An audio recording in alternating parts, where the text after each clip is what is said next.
Hello to everybody. Near me is a very famous man. It's Mr. Nice, Sir Nice. He was lead prosecutor on Slobodan Milošević trial and one of those who were very actively organizing tribunal on former Yugoslavia and war crimes committed there. After that, Sir Nice made a China tribunal and Uyghurs tribunal, and now this is probably one of the most famous lawyers in the world, knowing what about war crimes and how they can be and should be prosecuted. Now for Ukraine it's a very important issue, because thousands and thousands of war crimes committed and atrocities committed by Russians. So Mr. Nice, Sir Nice, tell me please, what is your perspective of the tribunal on these war crimes committed by Russia? If you mean the proposed tribunal on aggression, I think it's a good idea. But I have a number of ideas that I'd like to integrate with it. First and foremost, I think it's clear from experience that you need an early, well done, but quick process of adjudication of moral guilt. It needs to be fixed right now that Russia is the guilty party, and that must never change. And it's important because that ultimately will allow Ukraine to move forward. It did happen after World War II, but of course there'd already been total defeat of the Nazis, but that was reinforced by the Nuremberg judgment, so that there has been almost no denial of Germany's moral guilt. And all countries, funnily enough, including Germany, were able to move forward. And after World War I and World War II, I was brought up shortly after World War II, we never thought about the war, we never talked about the war, we didn't have to, we could move forward.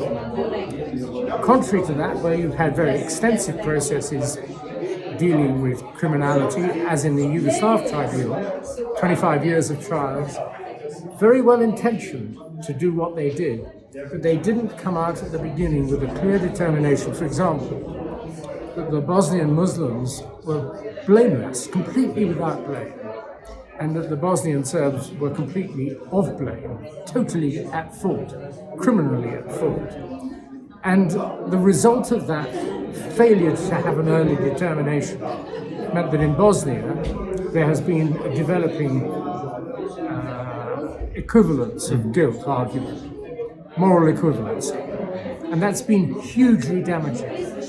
Now, here in Ukraine, or rather not here in Ukraine, there's already, or in the countries surrounding Ukraine, there are already those who don't say Russia is completely to blame. They have other reasons for saying, I don't know. And it's really important that everyone right now decides that Russia is wholly to blame. Absolutely. And that is done quickly. Now, that's a long answer I've given you, but I think it's a very, very But that's important. Now, how you get that done? All the lawyers say it's difficult to do this, it's difficult to do that. Take no notice of the lawyers unless they're talking sense, and they aren't always. The minister this morning said he thought that a tribunal dealing with simply aggression could give a judgment in 3 months, and I said, well, what would they be doing with the other 2 months? Because I'm sure it doesn't need 3 months. It can be done much more quickly than that. Quickly? Yes, why not? Wow. The evidence is overwhelming. Absolutely. And the same can be said of crimes against humanity and war crimes. They are completely overwhelming cases. The evidence about them is overwhelming because it's a leadership case. It's a case against Putin and his entourage. Yes, against Putin and his entourage. That's very war important crimes for us. are completely overwhelming. So why delay? Now, that brings another problem, I suppose you could say, or another possibility. And you could ask, all right, well, the ICC prosecutor, International Criminal Court. Has jurisdiction over crimes against humanity and war crimes and genocide. He does not have jurisdiction over aggression, but he has so far said nothing, even about Putin and about an indictment being prepared for Putin or something like that. And you're bound to worry or wonder whether that's because the international community is pressing him not to bring charges because they might think that it would be easier to negotiate a settlement without him being indicted.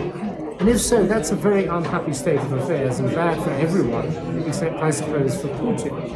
Absolutely. So, back to where we were.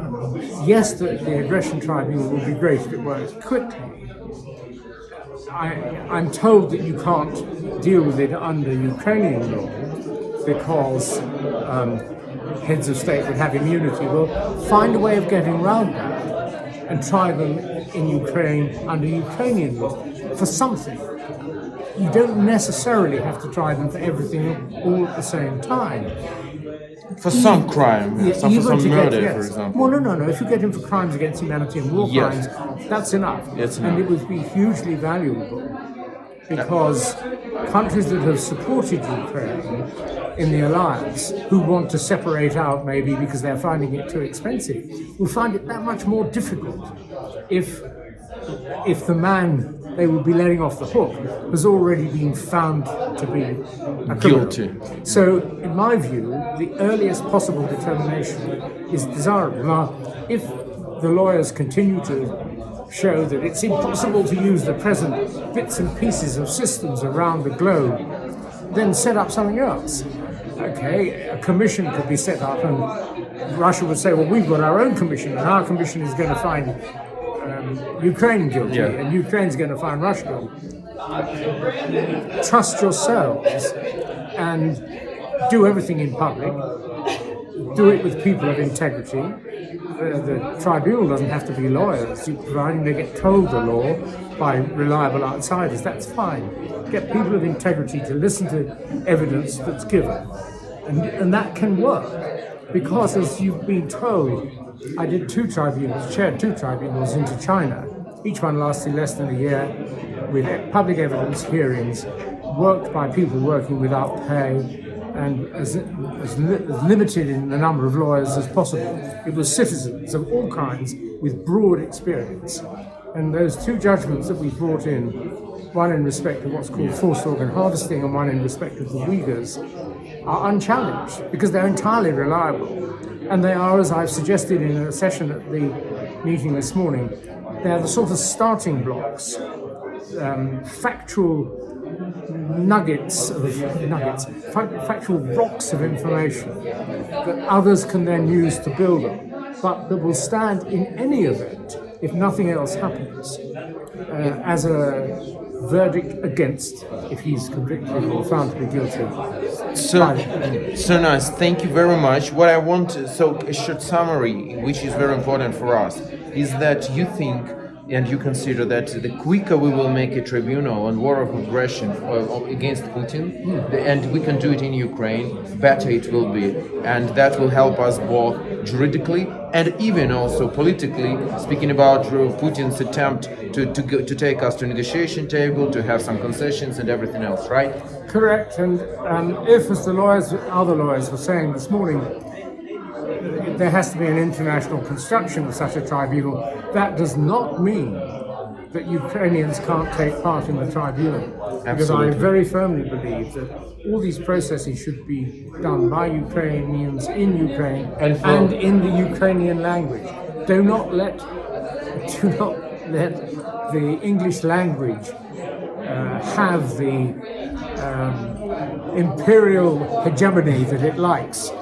You've got your own language, use it. Do it in Ukrainian language for future of these children.